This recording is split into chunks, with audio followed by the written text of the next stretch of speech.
Snafud is a podcast that contains adult themes and language. Listener discretion is advised.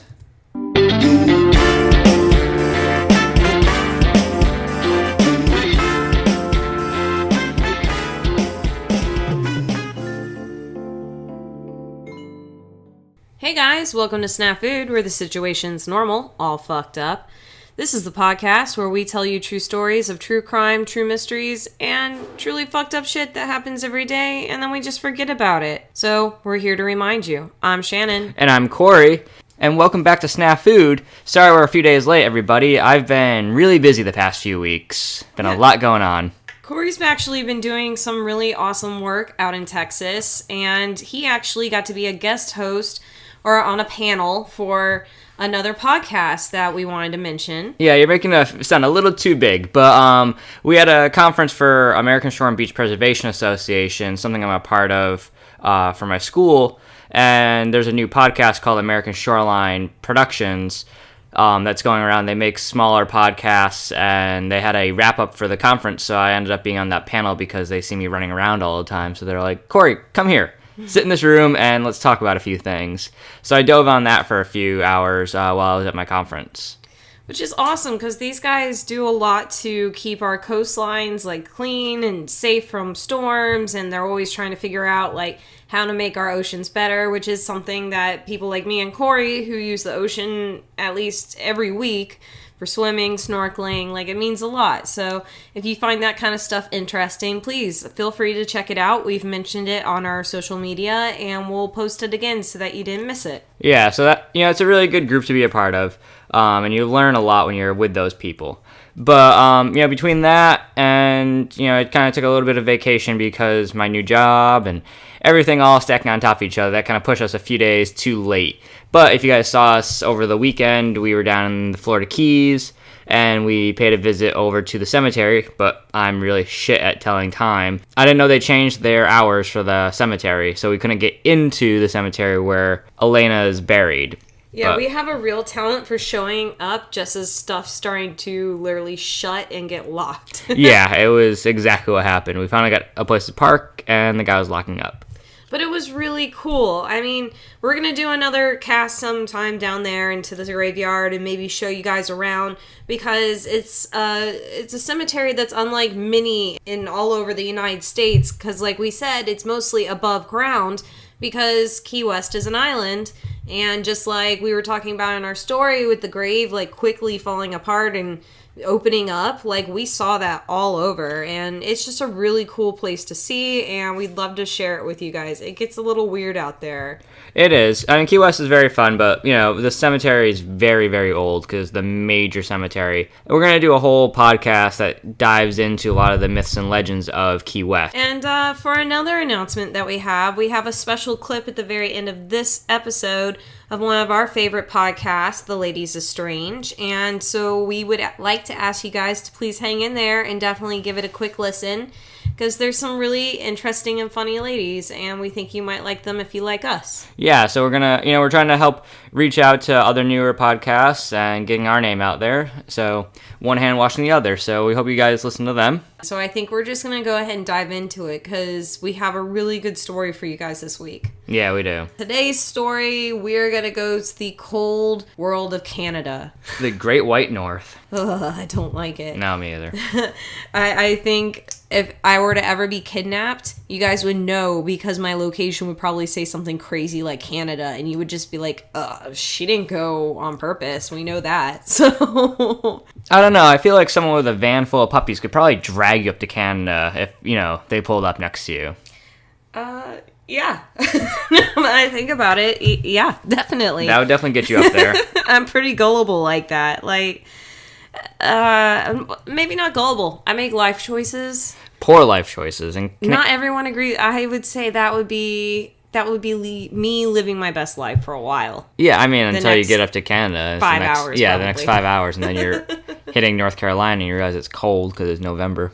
But, speaking of gullible, that kind of leads us into our story. We talked about Canada, and being gullible is just a huge part, I think, of what happens in the crime we're going to talk about today. For instance, when I was really young, I was incredibly gullible. Oh, yeah? Yeah, weren't you? I just don't trust people enough to listen to that most of the time. I had this really big thing about honesty, and it took me a really long time to figure out, just because I'd never really wanted to lie and I didn't feel right lying didn't mean that other people weren't doing it, even about, like, stupid things. Well, it's like the unethical life tip I found on Reddit, where you be really, really bad at lying for a few times, and when you really need to tell a lie, they're going to believe it because you're a shitty liar, they see.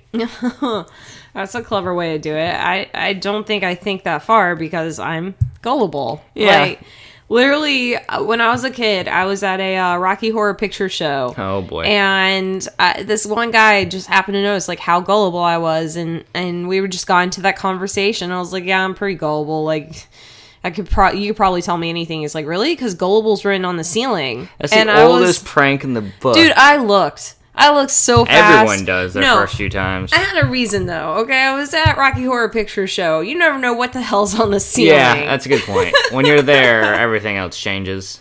But I don't know. I guess, like, I kind of fell out of that, and sometimes you'll still get me. But I think being gullible is really just the ability to retain, like, a childish wonder. Yeah, I'd say that's right. But I guess if you're talking about being gullible, you're really just talking about someone who's easily duped. But more or less, it's a judgment of how easy someone's life is, how good they have it. Yeah, you're not wrong. I mean, but then you have gullibility, and then you have this world full of people who are being raised to believe in some of the most wild concepts we've ever had right now. I mean, I know that sounds crazy, but like follow me with this one. I forget people can't see me, so I'm just giving her really strange looks right now. I mean, okay. Back in the day, like, we would think everybody was gullible for thinking that Zeus created lightning because we had no explanation for lightning. Nowadays, we tell kids things like, you know, we're on a big giant spinning ball that revolves around a giant burning ball, and if that burning ball didn't exist, we'd all die. Yeah. Well, it's just science. Yeah, but it also, like, think about how crazy that really sounds. Like, that's the truth, but that's insane. And yeah, but how about we can send a man to the moon, but we can't send a person to the lowest depths of the ocean right now? Oh, the pressure would blow everything up. But we can send a man to the moon. There's no pressure. That's it. It's crazy, but a kid has to understand that, you know. So here's something like crazy facts that are real, and we're expecting children to believe them because we told them so. Yeah. So for them, you know, they've seen planes. We can literally put a hurling metal shell through the air filled with people. Yeah, don't talk about flying at all, because I don't like that at all. And then people still get out of the plane and bitch about how long it took. Yeah. Like, facts. It's insane. So, like, maybe when you tell a kid that, you know, just something crazy, like only people with a certain IQ get to have blue cars, and you sound serious enough, they'll believe you. I had my, like, I don't know, cousin's kid believing that Japan was made up for about, like, an hour and a half until someone ruined that for me. But that's the point of growing up, is like you're learning all these new things, and now you need to discover what's real and what's not for yourself.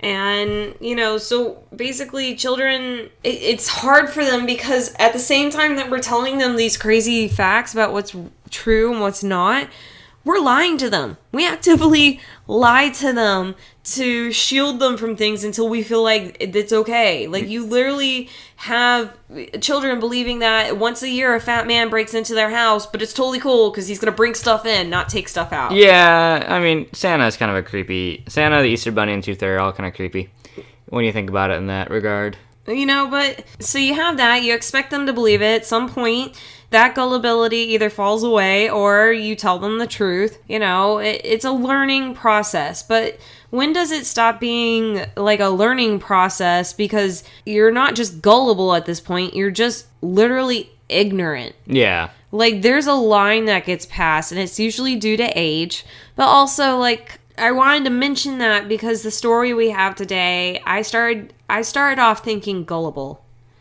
And then I started changing my mind, and I want to really know if other people feel that way too. So that's going to bring us into today's story, and this is what happens when people live in a sadistic fantasy world.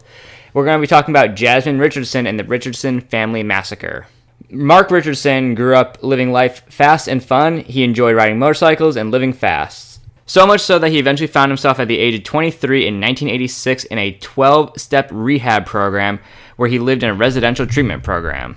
Yeah, you know how some people basically reach their limit? You know, like they've done all the drugs, they've drank all the drinks, like they just, one day they wake up and realize, holy cow, my life is just going down the wrong way. This is Mark. Like, he woke up at 23. Yeah, I've worked with a few of those people in my previous lives. And, you know, once you get into those programs, you know, they end up working really hard to get into their sobriety. And people working the program with Mark have always said how dedicated he was to get his life back on the right path. When Mark was 27, he had been on his own, but living sober for a while now. It's about 4 years. You know, he's working out at a gym when he meets Deborah in 1990, and they went on a date, and it happened that Deborah was also in recovery from substance abuse. So, you know, misery loves company, or you just find two shared spirits. The two shared the common dream to remain sober and a loving relationship, and typically achieve the middle-class dream of a home with 2 or 3 kids, because that's what people do. I mean, yeah, I think it's amazing when you find somebody who can understand what you're going through, what you have to have in your life to have the life you need. And, you know, sometimes when you date people who have been through programs like that, a regular person who hasn't gone through any of that, they have a hard time just being normal around those people. They don't know what the rules are. They feel awkward. They don't feel like those people can be fun. You know, sometimes it's better to have that partner who fully understands and is like, I'm right there with you. Oh, yeah, absolutely. Because you don't want to, you know, if you date someone that's, if you drink and you're dating someone that's in the program, it's very hard to find that shared common ground when you're trying to go out because you worry that your drinking is going to throw them over the edge. Yeah, but and this way you're keeping each other afloat. These two found each other, and by 1991, they got married. So, you know, a year later, but it's the early 90s, that's what people did. And he was 27, 28 at this point. I guess it's time to get married at that point. But, you know, they had their first child, Jasmine, and only 3 years later, they had Jacob, who at the time Jasmine would have been 3, so she's a toddler, and she just fawned over him and loved him and liked to help take care of him like most young children do. So the family had basically achieved their middle class goal in 2003 when Mark received a promotion as an instrument technician with an oil and gas company. And so the company moved them to Medicine Hat, where they bought a 3-bedroom home where everybody had their own bedroom and a large fenced-in yard. It was, you know, the middle-class dream. Eventually, Deborah would run a holistic therapy studio out of the house because she really wanted to work, but she wanted to be at home with the kids. And according to the neighbors, they didn't know the family like too well because they were still pretty new, a couple years. Yeah. And but they always saw them and they always got along with them, and they never heard any ill word between the parents. And they would see the parents always with the kids on the weekends, like doing family activities, cooking out, taking their motorcycles out for a ride. You know, the typical things parents do, like jockeying their kids from all their extracurricular activities. And like all kids, Jasmine's growing up, and everyone gets a little bit moody. Everyone goes through these phases that you get into.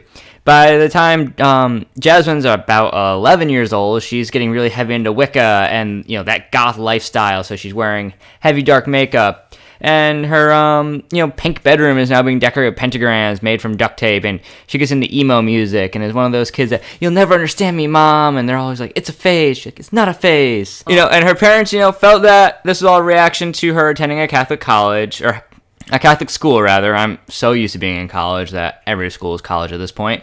And, that she's just going through a phase. And that's one of those things.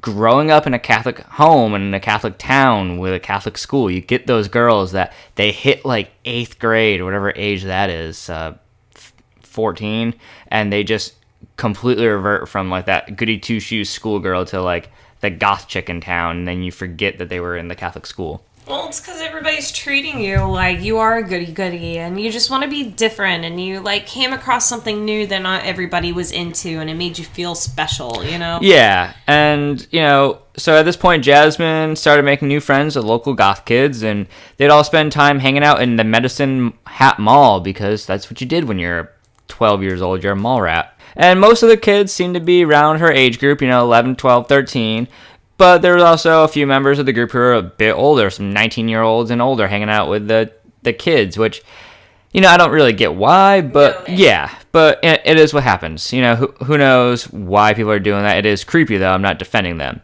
And Jasmine's still using, heavy makeup to look older, and, she could trick herself and trick other people by looking 16 with the right makeup. She's really pretty. Even with, no makeup at all, she looks a lot older than she is. She's, even though she's 11, she's hit puberty.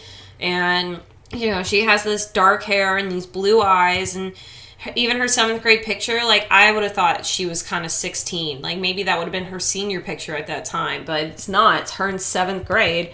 And so for her to put on even more makeup, you never know what a girl is at that point. She could be, at her age, anything she says. And, that's one of those big things. So let's jump up to 2005 just to give a year to everything going on.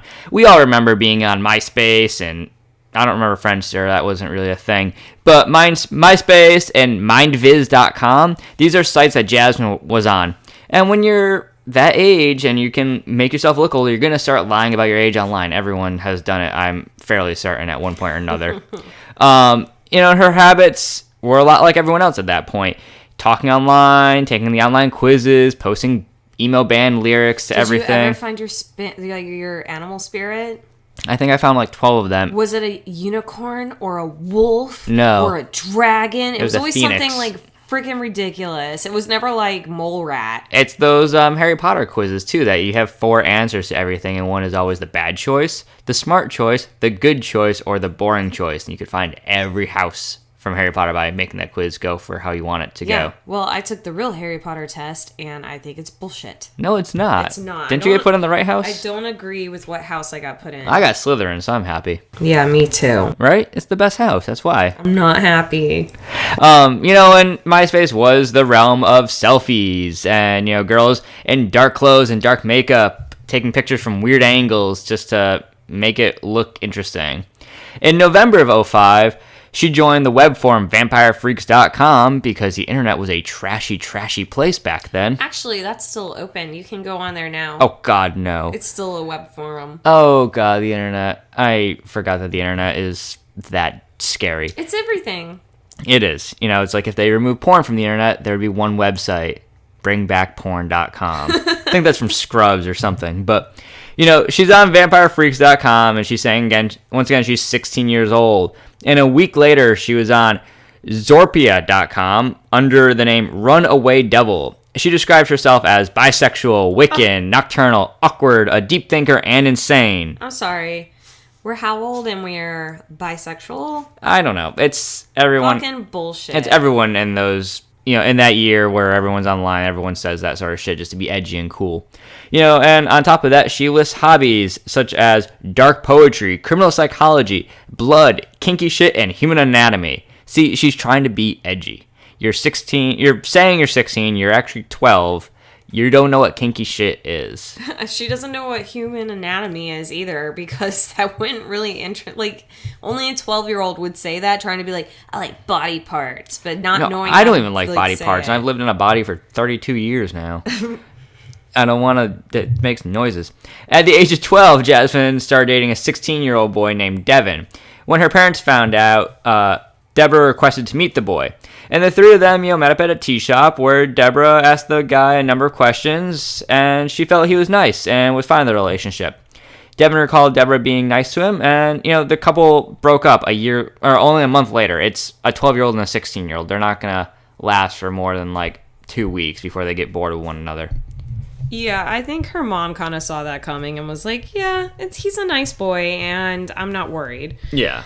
And basically, her breaking up with this boy will end up leading her to meet the next boyfriend, Jeremy. Oh, yeah. Oh, Jeremy. So, Jeremy Stinky, that's what I'm going to call him. I'm going to call it Stanky. So, Jeremy... any better. Jeremy grew up in Alberta, and he grows up in a trailer with his mother and his abusive alcoholic father. Eventually, his father leaves, but his mother is also an alcoholic, and she has a habit of bringing men home, bringing men into her life, and they're not much better and they're pretty abusive themselves. So, according to her, Jeremy didn't have the best life growing up. Yeah, revolving door people. Yeah, and since Jeremy's mother was an alcoholic, she allowed Jeremy to basically run free. He began using marijuana and alcohol early, and by his teen years, he was moving towards things like ecstasy, acid, cocaine, mushrooms, like... See, and I'm gonna, I was a latchkey kid when I grew up too, and I turned out perfectly fine. But I think it's a lot of what the kids know. My family was very Leave It to Beaver, and Jeremy is going to a family where his mom is probably bringing home a new trick every night or so. I mean, I wouldn't go that far, but I would just say I think she's a little too busy with her own hobbies, her own life to really control Jeremy. She doesn't care that much because Jeremy, basically, her idea, him smoking marijuana, is to help him treat his untreated ADHD. Yeah. It's a excuse for, well, it's fine because of this, and that way I don't have to think about why I didn't bother to stuff up. But, by 13, Jeremy's already telling people that he has this elaborate past. He's telling people that he is literally a 300-year-old werewolf.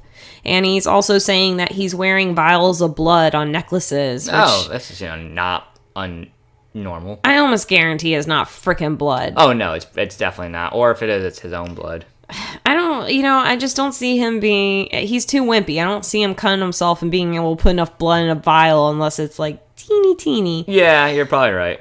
But, that's all speculation. And, age of 15... Jeremy had an accident where he passes out from alcohol while he's outside during the night, and this is Canada, so he ends up being hospitalized for hypothermia. That's not good. No, not at all. And I wonder how damaging that was to him. Oh, yeah, it probably wasn't great. But it was at this time in his life that he also begins to cut himself in order to deal with whatever emotions that he has. That's a pretty standard thing, I mean, I know I've known a lot of teenagers who have done that, and it's their answer to a lot of emotions that they can't express, or, feeling that that's how, I have so much pain, I'm going to distract myself with this pain. And, it's not healthy. No, it isn't. It's not going to help anything going on in your life. It's literally only going to damage you. And if you ever see a friend doing that, you need to step in and care for them, love them, let them know. Yeah, make sure you check on your buddies, or if you, God forbid, have a kid that's that old. Yeah, help guide them to let them know that it doesn't have to be that way, and you're there for them. But, whatever, PSA. People weren't there for Jeremy that way, and like I said, it doesn't seem like his mom really gave a shit because he drops out of high school by the 10th grade. And he's using a bullshit excuse like he wants to be at home to help his mom because of her fibromyalgia.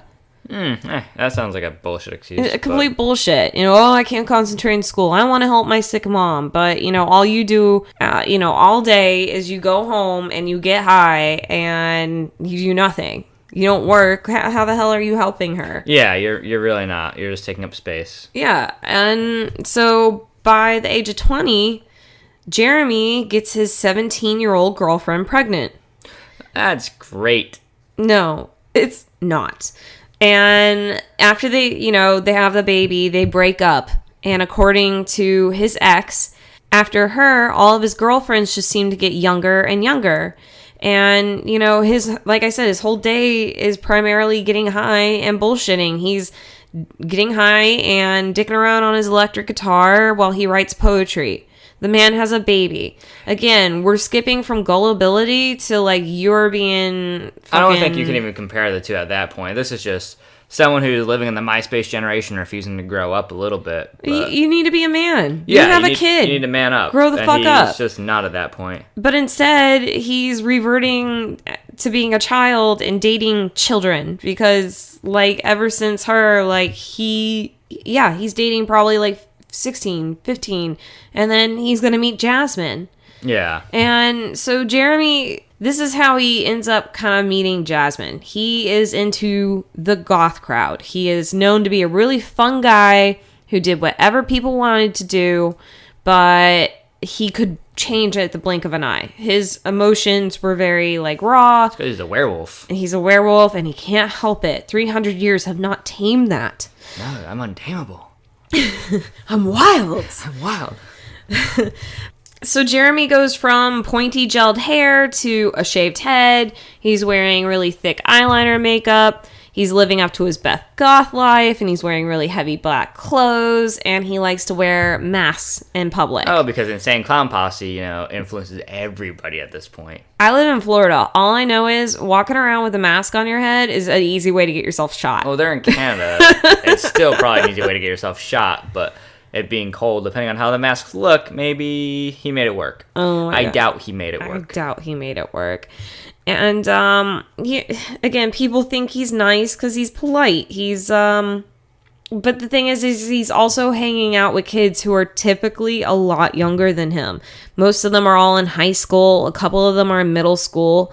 And he's just really popular because they all look up to him. I mean, he's fucking 20. He's the older, edgy kid, maybe with a car. Yeah, which would do anything for you. Like, I don't know, give you a ride in said car, which is so cool.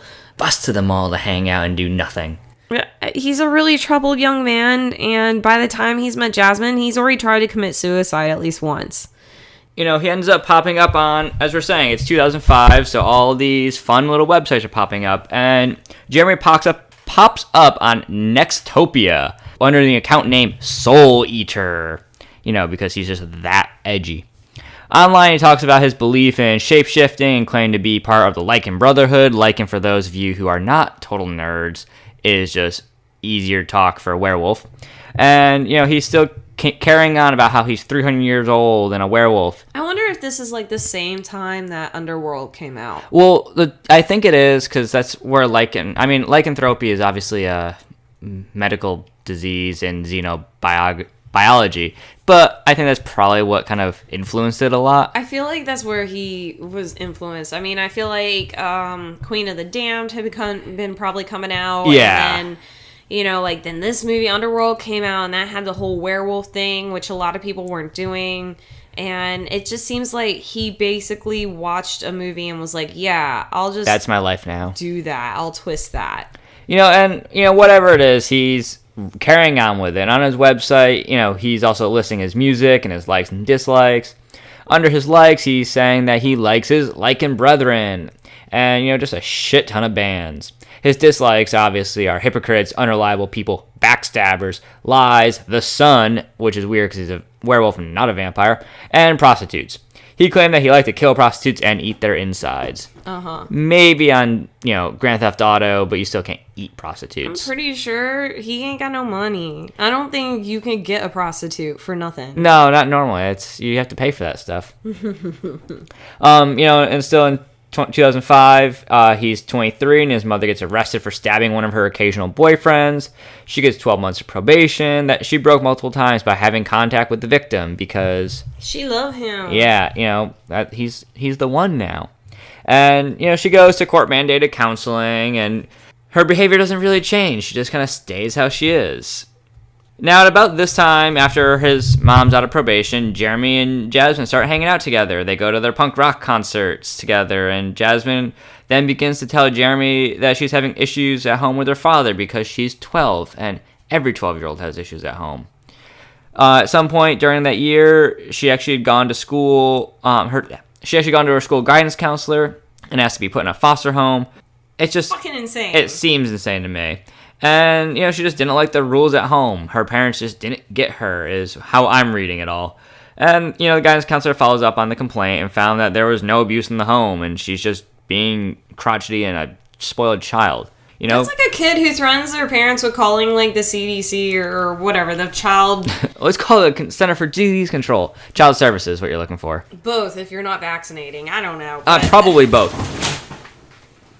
And so that's one of the cats tripping over a duffel bag and knocking stuff off a shelf because cats. Yeah, he's our special one that when we saved him, we didn't think he was going to make it. And so now when things happen like that, you know, most cats run away and freaking get out of the situation. And Happy just stayed in a duffel bag under the entire pile of, like, everything that he docked on top of it. And he just stays there until you save him. Yep. He's a good boy, though. He's special. You know, we're talking about how Jasmine's being a little bit of a spoiled brat, and one instance she gives is that one evening she's supposed to be babysitting her little brother. She chose to walk to the 7-Eleven instead with her friends, and, you know, they left her brother home alone, and when he realized he was home alone, he's like, what, only a few years younger than she is, so he's probably like 7 or so. He's like 6 or 7. Yeah, he's 6 or 7. You know, he realizes he's home alone, he's scared, and he calls his mother. That makes it so that Jasmine gets grounded. You know, she doesn't like that, but she had a task to do. Yeah, but according to her, that grounding was not acceptable, like, whatsoever. Like, she was, you know, it just wasn't fair. It's not fair, Ma. It's not fair. So later in a police transcript that is out with Jeremy talking to an undercover cop, he basically complains about how her parents would take away her privileges and things like her music and her makeup, and how it just wasn't right. You know, he thought that by the way she complained about her father, that maybe that he was like touching her. She never said that, but he couldn't really understand like her incredible hate for this guy. I mean, he grew up with an abusive father, so maybe he's projecting a little bit because she's having like or not anxiety, she's just being angsty.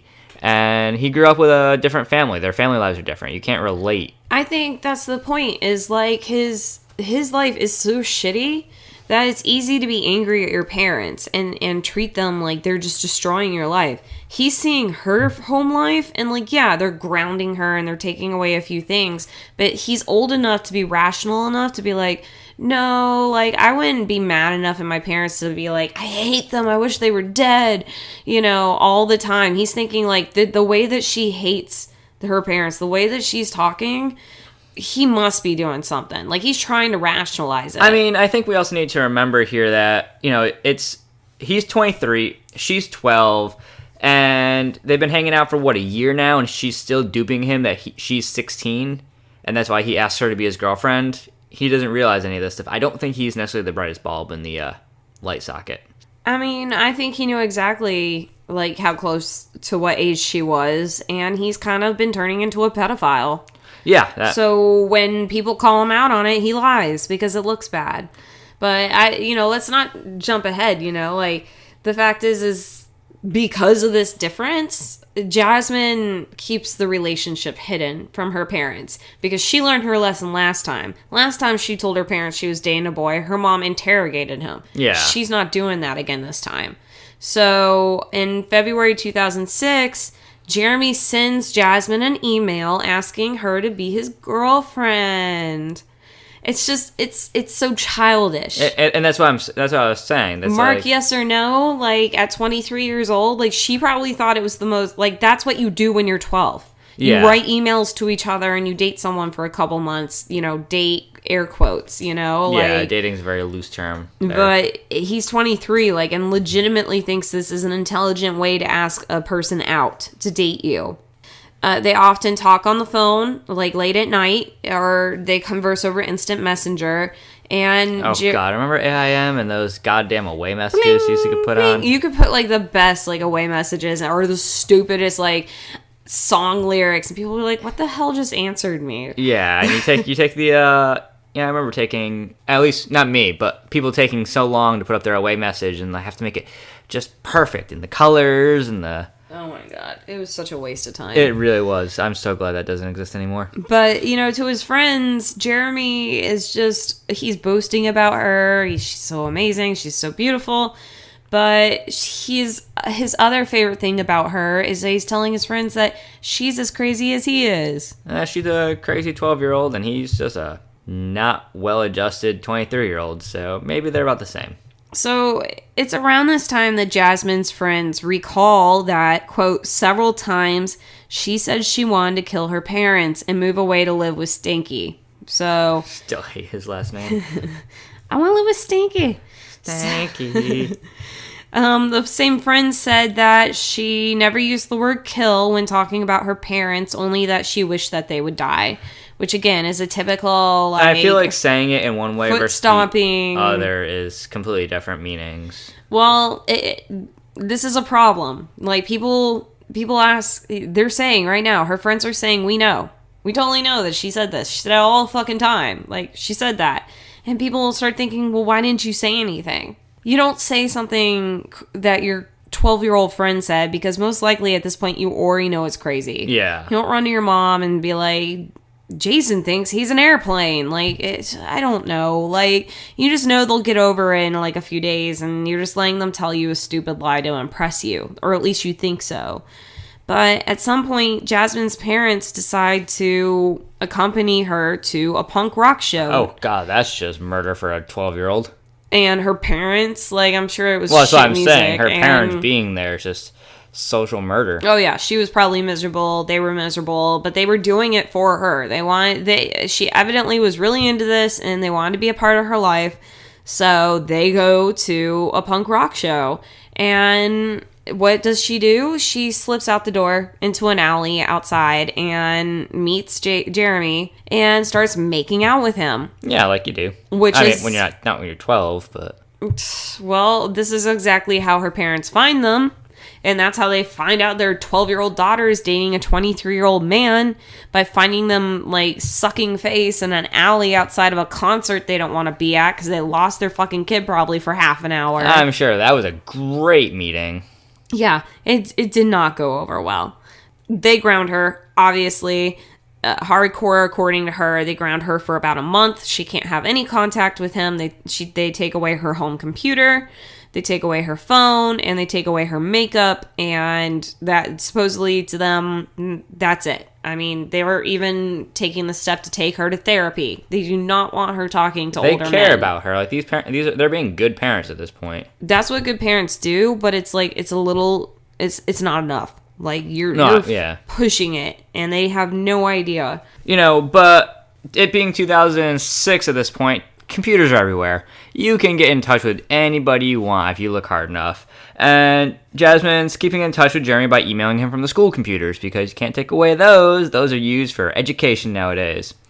They start discussing running away to Germany and buying themselves a castle where they could live with all their friends. Dude, I didn't know that was an option. I didn't know you could just buy a castle. I thought you had to build them. Can we do that? Can we just go away and buy a castle? Germany's cheap, cold, right? Germany's cold. I'm not going to live in a castle that's not near the ocean. Yeah, but like, Europe's full of them. I'm sure there's a cheap one by the ocean. There must be, but I think Europe's oceans are still colder than Florida oceans. So no, we're gonna take a hard pass on that.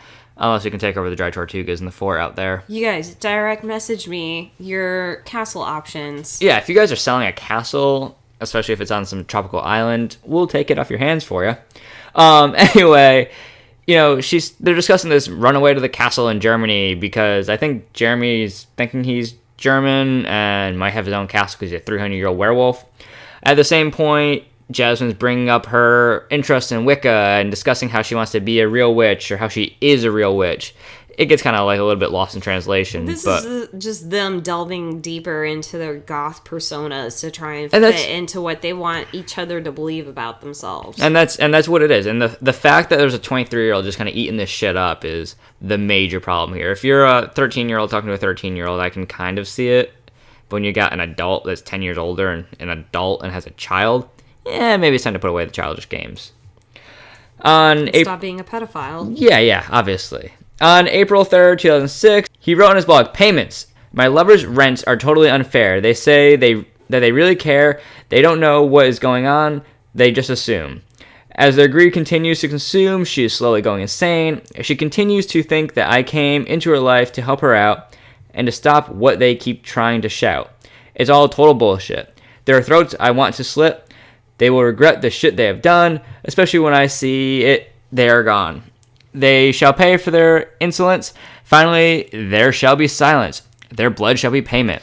And he, misspelled insolence and some other words. Yeah, and that's, if you're hearing me stutter, the way it's written, there are commas in there where there shouldn't be, and I'm very strict on my grammar. He's kind of my idea of grammar, where I need to take a breath, I'll throw a comma down.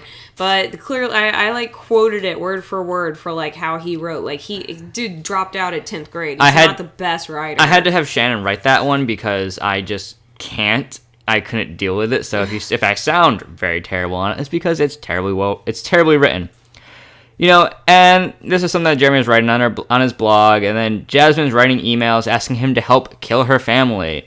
Jeremy even wrote to a friend discussing his and his girlfriend's fantasies of murdering her parents and the little brother, like the movie Natural Born Killers, because if he's still thinking he's a 300-year-old werewolf, he's going to love movies and fetishize them.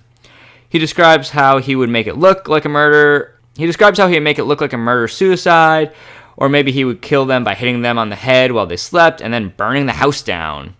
Which, I guess house burning down, arson's a great way to go about it. He's just talking big shit. The guy likes to watch the same fucking movies over and over. Probably goes and gets them out of, what's left of Blockbusters. Maybe goes to a Red Box now and then. And his favorite movie is Natural Born Killers. That's an older movie, isn't it? Yeah, I think so. I've never seen it, but, I have not seen most movies. It's a movie about, a couple who kills, the person's parents, but in the end, they, let the brother go, and all Jeremy keeps saying is that that's the perfect couple. That's the dream. That's the dream, the Bonnie and Clyde type of thing. Yeah. And he goes so far to publishing on these things, too, just to get back to the topic here, is that he wants to kill her little brother, Jacob, too, because, quote, he's too sensitive to be an orphan. Which, I don't know if he's thinking that's mercy, but anytime you're talking about killing a 7-year-old, I think you've got problems. Dude has so many fucking problems. Yeah, you think now, this is the first sign? I've been saying it the whole episode. He's got issues. He's got lots of problems. And because they're super smart and writing all this stuff down, online profiles from Jasmine are saying that, she hates them, being her parents. So I have this plan. It begins with me killing them and ends with me living with you, is what she tells Jeremy. And Jeremy responds to these by, I love you and I love your plan, but we need to get a little more creative with, details and stuff, because he's a master strategist. Yeah. That's not a word. Details and stuff. Doing stuff. Things. So Jasmine's still grounded, and it's early April when she sneaks out of the house at night, and she meets up with Jeremy, and they go back to his trailer, and they have sex. Oh. And that's not good. This is obviously not Jeremy's first time, but no, it could be her first time. That's a crime. It is her first time. It's a crime, but it's a big deal. She's a child. You're playing fucking games with her head. The story just starts to unravel just really quick at this point. So, April 20th, Jasmine tells her friends, quote, I'm going to kill my parents. And her friends laugh that off. And when they do so, because they're basically 12 years old, she just says, fine, don't believe me.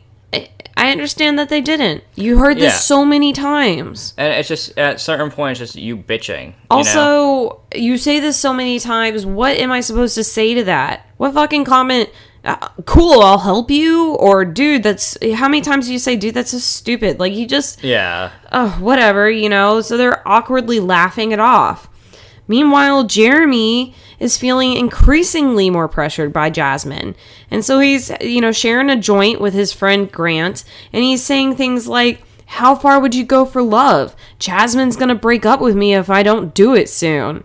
And so he literally asks his friend Grant to help him kill this person's parents. Yeah, and Grant here is the only smart one in the story so far. Yeah, he's like, no. So... It's like this weird leading by a 12-year-old of a 23-year-old who then understands that, she's really meaning it and he's, gonna do it. And I think by him asking for people to help him kill, her parents, he's, telling someone to tell him to, dude, you gotta break this shit off. Or, somebody's gotta tell him some common sense. But... It's that week that is the first time the neighbors ever hear yelling or arguing from the Richardson home. So Jasmine's throwing fits at the same exact time. She's really pushing back with her parents. And what's sad is they're probably thinking, this is the, the preteen, the 13-year-old, teen angst that's coming in. Yeah, this is just a phase. God, did you know it would be this hard? We'll get over it. But instead... Everything spirals out of control. and it's all because they weren't controlling their 12-year-old daughter. On the 21st, Jeremy goes to his dealer and he grabs some pot. And he smokes 2 bowls with his dealer, and then he heads home and he picks up a 12-pack of beer. That evening, a 14-year-old girl who is a friend of his named Erica brings over... He needs to stop hanging out with these girls. God damn. They probably think he's so fucking cool. And that's probably a big part of what is influencing Jasmine. She's like, oh, he's 23 and believing all this fantasy shit about himself. Like, and all these older kids like to hang out with him, older being older than her. Yeah. So she comes over with 2 friends, and then they're going to watch a movie. And so Jeremy and his friend Mick drink beer, and they go through the whole 12-pack, and they start drinking vodka. Although I get a little confused because later on in a transcript, he talks about drinking beer, and he really goes on to boast about this vampire wine that he has. Which, if you're a wino like me, like, you don't have to boast about your wine. Like, everybody knows you're drinking wine, and he's just excited he's drinking wine out of a bottle. Yeah, and I mean, I don't think it's very safe to trust all of his stories because he's just so bizarre as a person. It just really matters to him. But from all the other stories I could find, you know, he's drinking vodka. So he's already pounded some beers, drinking vodka, had some weed, and then this whole time he's watching movies with his friends. You know, Jasmine's at home taking a bubble bath and just texting with friends. And then on April 22nd, Jeremy starts his day out by calling his friend Jordan Atfield at least 3 separate times. And he is looking for Jordan to help scare Mark Richardson with him. Jordan basically wants nothing to do with this. Jordan, says that Jeremy calls him in the morning and says, we're doing it today. And Jordan's just like, what? What are you doing? And Jeremy's like, we're doing it. We're going to kill. And again, just another person who's heard this shit so many times, he just didn't really take him seriously. Like, what a crazy phone call to get. It's hard to take some of these people seriously. So his friend Mick and Mick's girlfriend overhear Jeremy arguing over the phone about killing. And then they also hear something about someone chickening out and Jeremy threatening to kill him if he went to the police. Jeremy actually shows up at Jordan's home at about 8 p.m. And when the man tells him he didn't want any part of this, Jeremy slams the door in his face and leaves. He's just done. His friends aren't understanding, and I think his friends just need to take him aside and sit him down and have a beer with the guy. At 10 o'clock I think it's way past that. I mean, it probably is, but it's the least someone could do.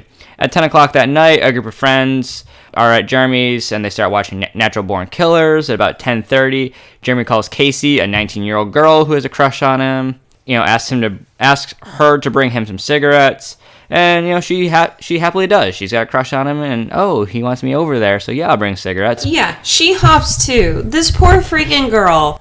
I mean, right now, you and I, and everybody else listening to this, knows this guy's a fucking loser. Yeah. I mean, I'm sorry. There's no other way to put it than he's a loser.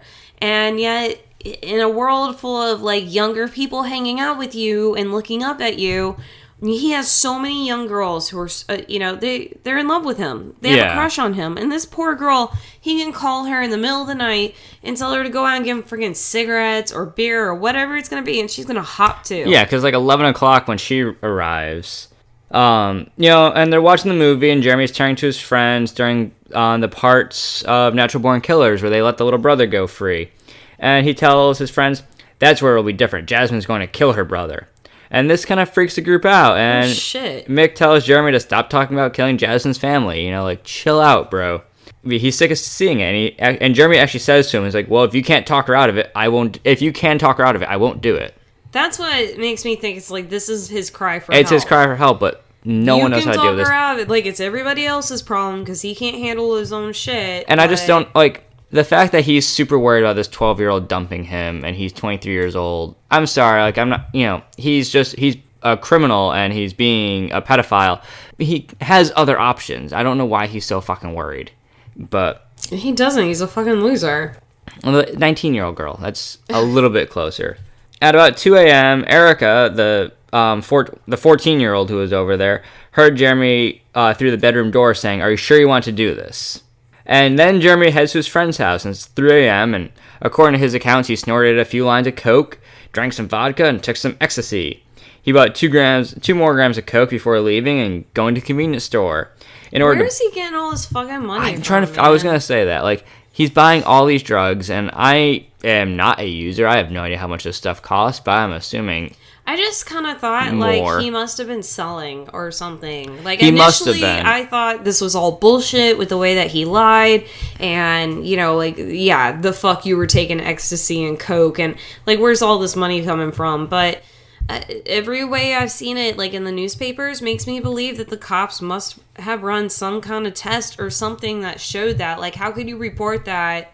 I mean, there's one thing with a liar who boasts stuff, and I'm just shocked. Like, how is he getting a hold of all this stuff when it doesn't seem like he does anything? You know, vodka, coke, and ecstasy, I'm sure that's bringing up a pretty good bill. And, you know, after he gets those 2 other grams, heads to the store, buys some gum because Jasmine doesn't like his smoker's breath and he cares about his girlfriend.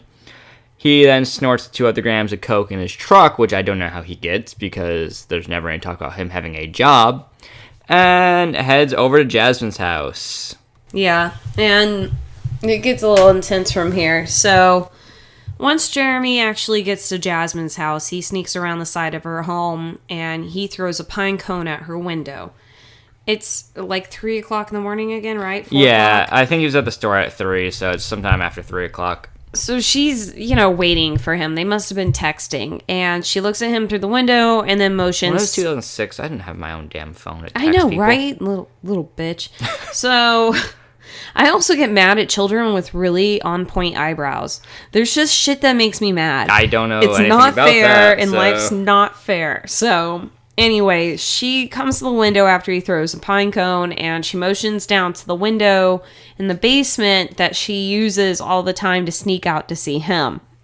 So Jeremy climbs through said window, and on him is a knife, and he's in a hoodie, and he's wearing a black mask. He's all in black, and he's wearing a mask. Super goth kid. If you're a werewolf, just turn into a fucking wolf. But that's for secrets in moon times, stupid.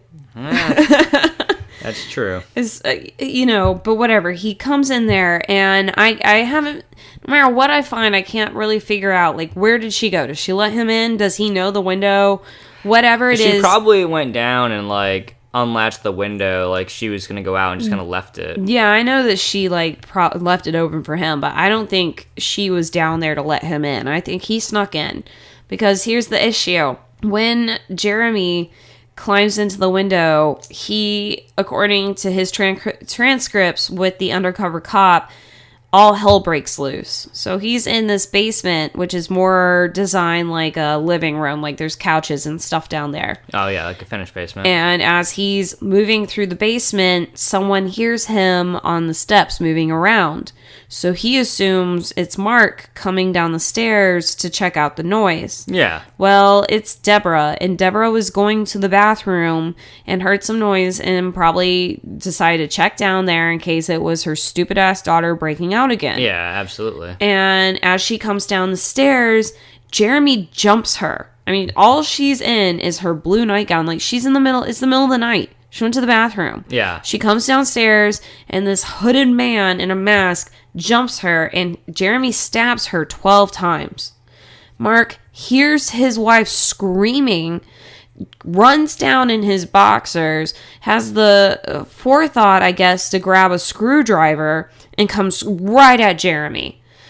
I think Deborah's already on the ground because where they find her is right in front of the stairs. Yeah, she probably She's didn't move much. Down, but in his fight with Mark, it was a fight for their lives. And again, in the transcript, at some point, the little pussy Jeremy thinks that he gets stabbed with the screwdriver because Mark manages to get the screwdriver through the sleeve, and he screams. Yeah, he doesn't know a damn thing. This is, like, it kills me that he is stabbing people, and the thought of him getting stabbed makes him scream like a little girl. Yeah. And so he then proceeds to stab Mark 24 times. He stabbed him 9 times in the back. And you're not going to stab someone 9 times in the back unless you're stabbing them when they're down. That's called a defensive wound, actually. In the back? that's running away. Oh. That's trying to get away from you. The same thing is if you see defensive wounds on the outside of the forearms. Yeah, that's raising your I'm picturing hand or the arm forearms up. and like the forearms and the hands. But if you were to see someone who got shot in the back, they ran away. He was stabbed in the back like 24 times to stab somebody after he already stabbed somebody else 12 times. Yeah. And in his boasting, he says that he remembers Mark laying on the ground and asking him why. And Jeremy's answer is, "'Cause you treat your daughter like shit and she wanted it this way." That is what that man died to. He got his life together, he got cleaned up, and the last words he heard were, "Your daughter wanted you dead." And the thing is, the parents have done nothing but been good to both their kids. That's like the part that really kills me on this. Lock your kids up. Yeah. Crazy little psychos. While he's doing all this, Jasmine's upstairs, and she's with her little brother. Yeah, of course. And when he finally finishes killing her parents, Jeremy joins her upstairs. Now, you're going to see varying informations, like about who did what, but I really think this was all Jasmine because the way Jeremy behaves. And what really comes down to it is he gets upstairs where Jasmine is with her brother, probably already talking shit to him because by the time he shows up, this little boy is pleading for his life and saying things like, "I'm too young to die." I can't deal with that. He gets up there and Jasmine stabs him in the chest and supposedly Jeremy slits his throat. But I guarantee you, in my own damn opinion, Jasmine killed her little brother in cold blood, and it didn't take anybody but her. Yeah. And so an 8-year-old boy died in his bed, in his underwear, pleading for his life with his eyes open. Yeah, I don't like these stories. I hate these endings. Again, why the story varies and why I believe it was her. Well, Jeremy says the next day they get on the road and, you know, Jasmine's laughing about the fact that she slit her brother's throat and how he was gurgling. He claims that she's laughing about it. But who knows? Because both of them are fucking liars. Yeah, neither of them are... I don't know. I can't... Like, it's just... They embellish so much that I don't know what to believe with these things, but... Well, what happens at this point is they kill the little brother, and Jasmine asks him to wait about 20 minutes. I think she is clear-headed. She is a cold-blooded killer. She wants to get things together and pack up, and they're going to run away to their magical life. But yeah, their German castle. But doped-up Jeremy loses his shit. And he freaks out and he ditches her ass. Gets in his truck and drives his ass home. You know, he looks back at 2020, you know... Hindsight being 2020. It is. You know, you look back and you see, fuck, I should have done this. Fuck, I should have done that. In his mind, he's like, if I had just stayed, we would have taken Deborah's car. We would have gone east. We could have sold it. We could have jumped a boat. We could be in Germany right now. Yeah. He admits he freaked the fuck out. Well, and he leaves her dumbass in the house full of her dead family, which you don't see that bothering her. He goes home. Jasmine actually has to call a cab, and she rides that to the 7-Eleven near his home, and then she walks from there to his trailer. 2 hours later, people see Jeremy and Jasmine in a restaurant kissing and laughing in a booth. Yeah, these people are fucking crazy. This goes to our next day. Gareth, which is an interesting name, who's 4, was a next-door neighbor. The day before, he and Jacob had played together all day, and Gareth was supposed to spend the night, but instead he went to a hockey game with his family. Gareth was over at his grandmother's house the morning of the 23rd, and after lunch, he was becoming restless because the boys had plans to play that day. You know, Gareth called the Richardson family home, but the answering machine picked up, trying to cheer her son up. Gareth's mother, I'm trying to figure out another way to say Gareth, offers to take him to the movies. So they headed home to get some coupons for the movies, but as they pulled up, Gareth spotted the Richardson truck in the driveway. And he sees the truck, so he gets super excited. He runs over there. And, you know, a few minutes later, he's calling for his mother because he's saying, "Mommy, there's bodies at Jacob's with blood all over them. I saw them through the basement window." So this poor child is seeing his best friend's like parents murdered. And it's even more terrifying because Gareth doesn't talk like this. So his mother ran over there and grabbed him because that's not something he would ever say. And they both peer through the basement window, and she sees Mark's body, his face up on the floor, and he's covered in blood and he's cut up. He also sees a hand from behind the couch, and that's where Deborah is, and she's seeing these two bodies. The mom then runs home and calls her own mother, who tells her to call the police. So the next call she makes is to the cops, and... which is... I think a lot of people would be like, why did you call your mom? I think sometimes if you're just a white bread type of... You're not a murderer, you're going to freak out, and the first person you want to talk to is someone you can trust absolutely. And, you should be able to trust the cops, but some people, they just go to family first. It's just a knee-jerk reaction. So she does, and then she and Gareth leave the house because they don't have any clue what's happening, and they're scared to be in the house. They don't want to be where these bodies are, so they take the car and head up the road a bit and wait. Just kind of being a little bit away. And at this point, Gareth's mom is freaking out because, Gareth had almost spent the night there that night. Yeah, and she could have lost... died. Yeah, he would have died, and there would have been one extra body. So the first officer on the scene is Brett Secondiak, and he shows up at 1:30 p.m. and he calls for backup right away, and 3 more officers arrive in a few minutes. The bodies of Deborah and Mark are found in the basement, and the body of Jacob was found in the bedroom in only his underwear. This is something that every source keeps making a big point of. Because he's a baby. I know. I can just picture that they're his lucky, rocket ship underwear. That's all I keep thinking. And, Jasmine couldn't be located, so they feared that, she'd be the 4th victim. But when they find out, then it changes to maybe she's kidnapped or she's hiding somewhere in the home. Eyewitnesses are just too afraid to come out. A second search of the home was conducted before notice was put out for her whereabouts regarding a serious family matter. And according to Officer Secondiak, it wasn't even in the realm of possibility that she was an accused. And, following a trail would lead the officers to find Jasmine and Jeremy. And it would lead to them thinking they were the killers based on the online writings and notebooks and all the emo journalism they're doing. Yeah, so first they go from thinking that this is some innocent girl who's now also been kidnapped and she's totally gone, we gotta go save her, to, reaching out to her friends for help, and then suddenly, quickly... following up on her social media and, seeing the evidence. I want my parents dead. I wish that everybody was dead. I'm so angry. I'm into murder. It didn't take too long for them to put 2 and 2 together that she's missing for a fucking reason. Yeah, and, so you've got all this going on, and Jeremy here, being the wonder mastermind he is asking his friend Casey to park his truck somewhere discreet and then to drive him and his girlfriend, Jasmine, to Saskatchewan. Poor fucking Casey. You can't... Just don't get more people involved in this stuff. That's where you see that puppy dog. Remember, you got somebody who has, a boyfriend or a girlfriend and...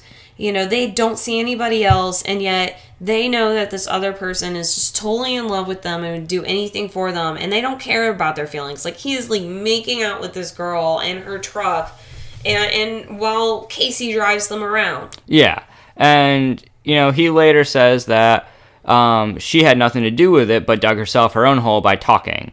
She could have easily gotten away without having to talk to the cops if she didn't turn them in. She kept asking if he wanted to talk, and she wanted to be there for him because everyone seems to love fucking creepy Jeremy. That's what young girls do. You want to talk? You want me to be that special person? You want to talk? She knows something's wrong, and he thinks she's just being stupid, and this is what girls who have crushes do.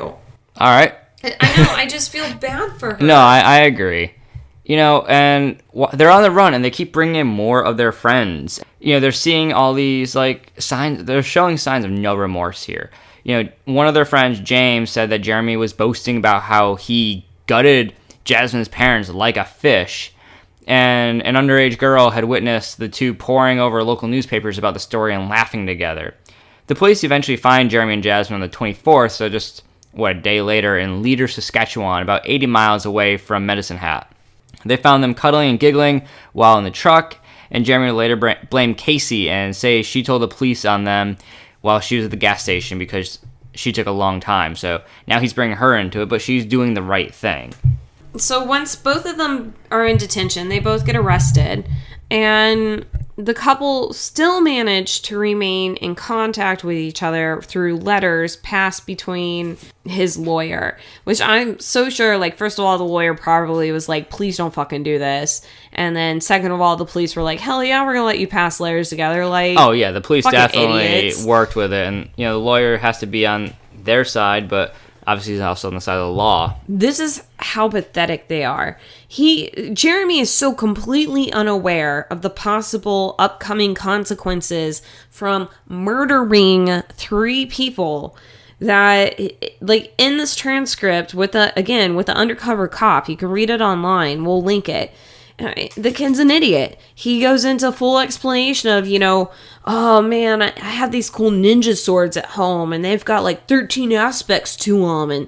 And man, if I could kill somebody with that, it's got ninja stars. And like, you're like, fucking, are you 23 or like 10? The whole ninja sword with aspect thing just sounds too Dungeons and Dragons for me. He's talking to this undercover cop who he thinks is like another, criminal. Yeah. Who's just going to court. Not a guy like in jail like he is.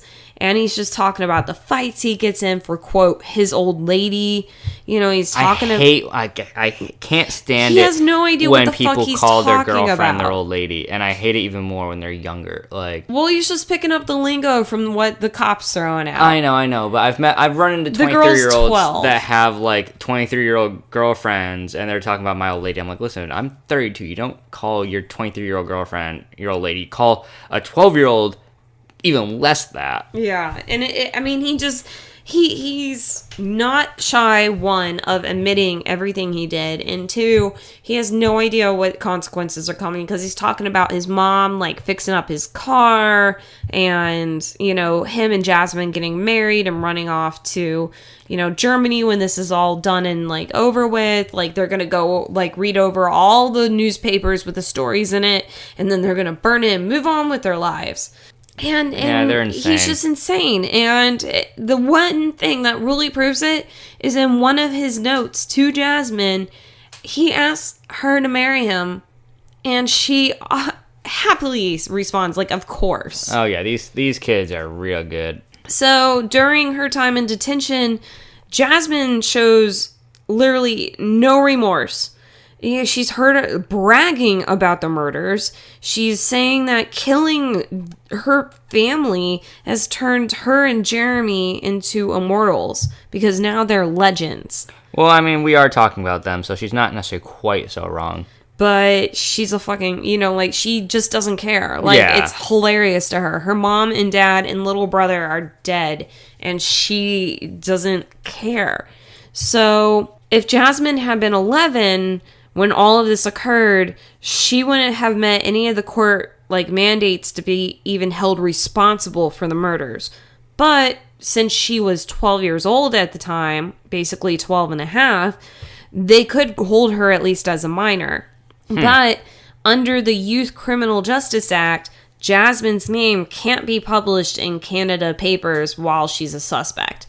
So at only 12 years old, she had become Canada's youngest person to be charged with a crime. So they really don't charge you if you don't say sorry to everybody.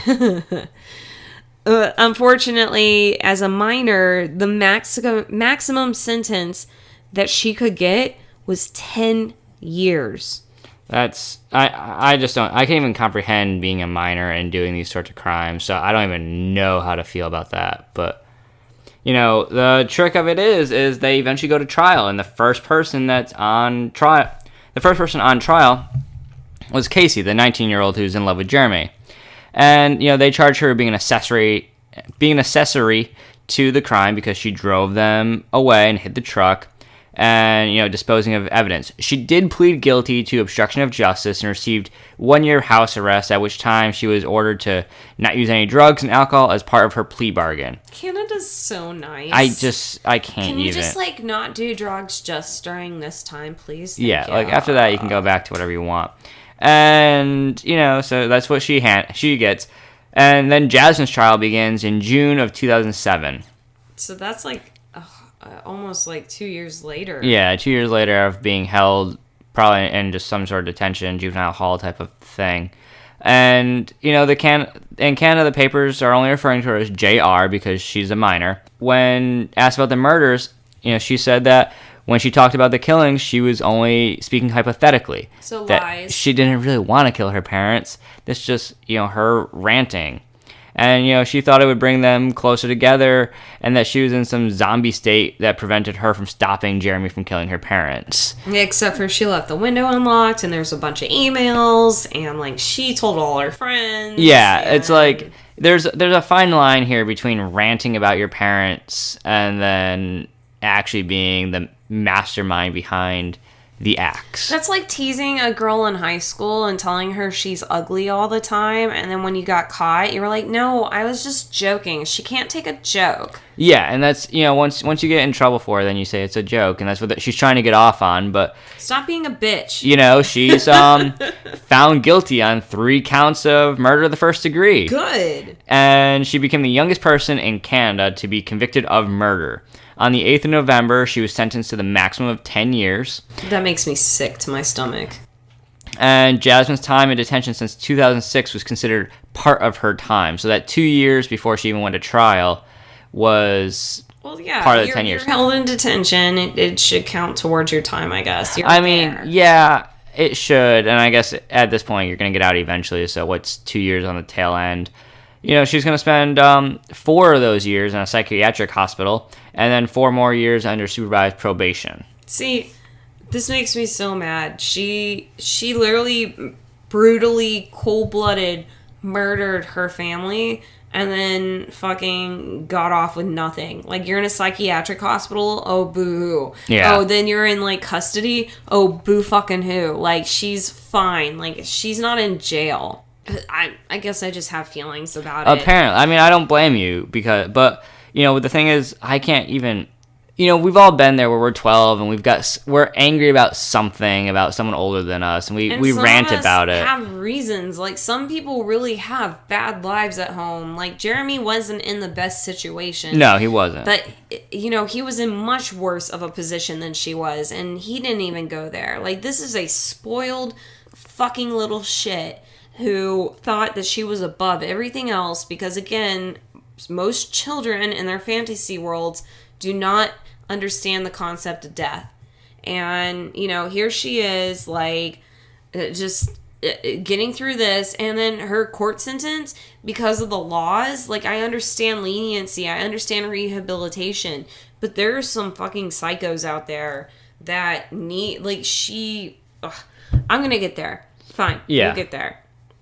This is what happens. She goes through that. Jeremy's court case takes even longer because he gets a good lawyer. Jeremy has his court case moved to Calgary because his lawyer wins a motion because the trial is just too well known in Medicine Hat, which is understandable. That's something that you do when you want to get an unbiased jury. Small community, huge murder. Everyone's going to read about it in the newspapers. Everyone within, like, a Tri-County area is going to see it, like, on the television. Like, you can't find unbiased people for the most part because people are hearing about it and talking about it and they know about it. Yeah. So, understandably, his lawyer, doing his best job, was trying to get a fair court case, like, outside, and he won that. So, they moved to Calgary. And, of course, Jeremy pleads not guilty as well. Of course he does. But the fact is he's already confessed multiple times to different people about what the fuck they've done. So his case is held on November 17th of 2008. And Casey Lancaster, the in-love girl from 2 years ago, testifies against Jeremy that he showed no remorse for what he had done. And she just says that she had no idea about the murders till she saw it on the TV. She was just in love with him. She did not question one thing he said. She cleaned out his truck and just never even bothered to think about the blood, the knives, the garbage bags, all the bullshit she removed. Like, there's a reason they took her to court. When there's blood, you start questioning things. Knives are one thing. Yeah, but also here's this bullshit idiot who's been like boasting about drinking blood and like, oh, my friends made blood cookies for me and like just nonsense. He's a winner. She's gullible. He's an idiot. Yeah. And so she testifies against him. Good for her. And, you know, when asked why he killed the Richardsons, Jeremy says, quote, when you found your soulmate, you do anything for them. I did anything. Your soulmate is not 12 years old, kid. He's sentenced to 3 life sentences served consecutively for those 3 murders. And at the time, he was 25, so that means that he wouldn't be eligible for parole for another 25 years. Jasmine and Jeremy actually remained in contact for years after this. That's terrifying that can happen. No fucking remorse. They're still full into this shit. Like I said, it's like she got off. Yeah. So staying in contact would really be the girlfriend just talking her boyfriend up until Jasmine's little selfish brain clears up and starts to realize that, I don't think she gave a shit about that. I think she realized that she has a limited amount of time in custody and that if she starts behaving a certain way, that things will work out for her. And just like she thought, other people start saying that she's responding well to rehabilitation. And in September 2011, Jasmine's allowed to attend classes at Mount Royal University in Calgary, Alberta. That's not cool. I mean, I understand rehab, but for murder, not so much. She's basically allowed to be among the people because in late 2011, she's released from the psychiatric hospital into supervised probation. So not fucking jail, supervised probation. Yeah. So in October 2012, sources were reporting that Jasmine was attending court only twice a year because she needed to provide an update on her progress and because they were receiving good reviews about her. They literally call her the poster child for rehabilitation. Yeah, it's probably a bunch of lying. In 2016, when Jasmine was 23, she received parole and was released back into the wild. The wilds of Canada. If she does not come to the attention of the police by 2020, her records of murdering her family will be expunged. That's Canada. Jasmine is currently living in an undisclosed location under a new identity. And Jeremy is going to spend the rest of his fucking life in jail. As he should. As should she. Oh, yeah, I totally agree on that one. I mean, here's, like we said in the very beginning, you guys can make up your own mind. Are you gullible? Are you living in a fantasy world that you're so deep in that you honest to God think that this 12-year-old is everything, that you can behave like all the stories you're telling are true, that you can literally hurt and kill people as long as nobody stops you, because nobody stopped you. Yeah, so you can get away with it. But he was an adult. There was just a couple years that passed between her age and his age, and he gets to spend the rest of his life in jail, and she's free right now among everybody else. Yeah, because at the age she was. And here's my favorite part. They say, well, she's unlikely to redo any of those type of crimes. That's because she killed everybody in her family. Yeah, you can't kill more people when they're all fucking dead. You can't kill them again. I mean, and then what happens if she does? Oops. Well, we just didn't think she would. I mean, what the fuck is that shit? Especially after 2020. If she was to kill someone in 2021, then her record is expunged, but... I don't know how it works in Canada. I don't like that deal. For instance, down here in America, if you're a fucking pedophile... Down here in America. If you're a pedophile and you move into a certain neighborhood, legally, you need to go door to door within a certain range, and you need to let them know, announce your presence, so that those people in your community can judge whether or not you should be a viable member of that community. Unless you're Roy Moore. This person, outside of never owning a weapon, has no control over her. She doesn't have to report to anybody. She doesn't have to say what she's fucking doing. She can live right next door to you.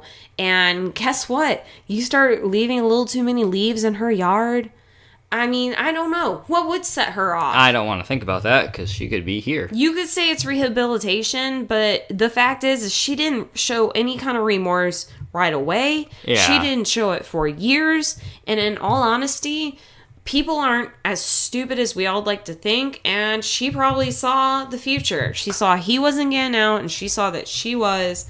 And they wanted to, you know, turn it. She wanted to put it in her benefit, and it worked.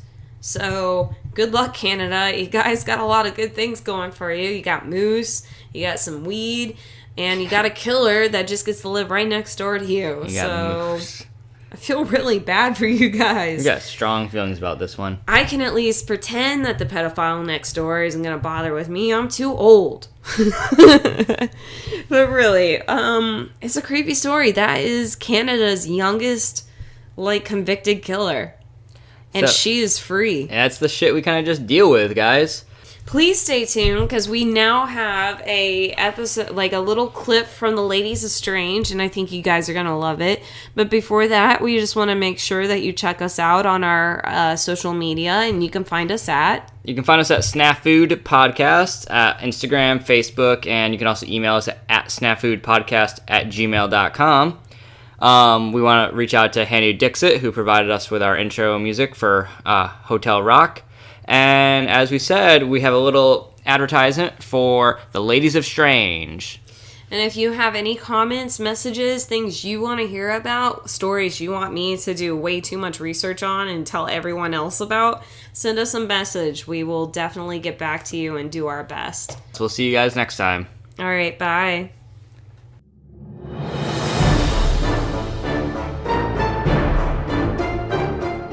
Hello, friends. We are the Ladies of Strange. I'm Ashley. I'm Tiffany. And I'm Rebecca. Have you ever wondered if Jenny's head really did fall off when they removed the green ribbon? Or if aliens are hiding in the tails of comets waiting to take us away? Or if there's any scientific basis to the Ouija board? Well, then don't risk your search history and join us each Thursday as we discuss The history, mystery, and theory Of all things questionable, odd, and eerie. For links to where you can stream episodes and see blog posts on the subjects we cover, head over to our website, theladiesofstrange.com. Keep it strange, lovelies.